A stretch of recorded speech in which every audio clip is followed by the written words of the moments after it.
Hello, everyone, and welcome to Thirsty Thursday. This is Derrick Van Orden, and he is Wisconsin's 3rd Congressional District Representative. Now, let me tell you something about this man. He spends a lot of time on Twitter. In the last week alone, he tweeted over 100 times, which is a lot for anyone, but is especially egregious for a sitting member of Congress. Thirsty Thursday is where we will be dissecting all of the crazy things Van Orden says over the week. So, grab a glass and join us for our first Thirsty Thursday. Now, if you follow Wisconsin politics, you've probably heard about Watertown, where the school board voted to remove an instrumental piece of music from the band's spring concert because it was dedicated to a transgender activist. Students gave a heartbreaking testimony begging to perform the piece that they had spent the year practicing. The board removed it anyway. Now, Van Orden doesn't even represent this area in Congress, but never want to miss an opportunity to bully minors. Van Orden praised the school board member who yelled at children as a hero. Really, Dare? These are your heroes?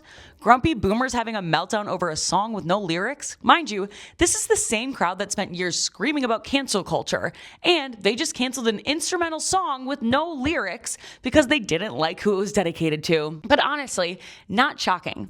Van Orden can't run on actually helping bring about positive change for his constituents because he has just simply not done that. So instead, he rallies behind school board members bullying kids because he knows culture war grievances are easier to sell than actual results. As you can tell, this week, Wisconsin's hardest working congressman was, as always, laser focused on the issues that matter most to Wisconsinites, defending them against the woke mind virus, and personally offering condolences to the world's richest man over the loss of his child to the virus.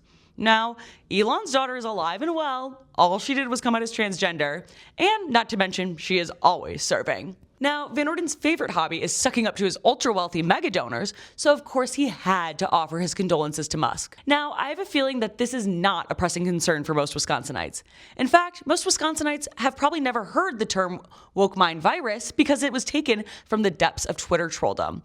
Right now, many Wisconsinites are more concerned about paying for their family's meal or doing math to see if they can afford the summer road trip they've been planning all year. People who voted for Van Orden expected him to show up for them, not audition as Elon Musk's most devoted reply guy. Also this week, Van Orden boldly declared that Trump made Republicans the party of the working class. And honestly, who are we to argue? Nothing says working class like asking for hundreds of millions of taxpayer dollars for a ballroom, or a nearly $2 billion slush fund to protect the guys who beat cops on January 6th.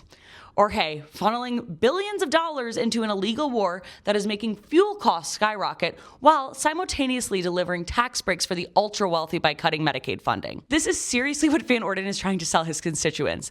They lose their healthcare coverage, so a billionaire is able to get a tax break so they can buy another yacht. Meanwhile, people can't fill up their gas tanks because an illegal war Van Orden has rubber-stamped is ramping up oil prices. Truly, the working class has never had it so good. Thank you, Trump, Republicans, and Derrick Van Orden. Now, to close out, we're going to throw it back to 2015 and go back through Derrick Van Orden's old Twitter account titled Seal, Book of Man. On that account, Van Orden spent a lot of time telling people to get off Twitter and go live in the real world. Derrick, we know you are probably watching this because you spend way too much time online, and this is our plea. Please put down the phone. Just for one day. Touch some grass, log off, and actually talk to your constituents instead of complaining online all day. They deserve a representative that shows up, not one that spends his time subtweeting strangers online. Well, that is all the crazy we can touch on this week. We hope you enjoyed this first installment of Thirsty Thursday and hope you can tune in next week to see what insanity Derrick Van Orden talks about.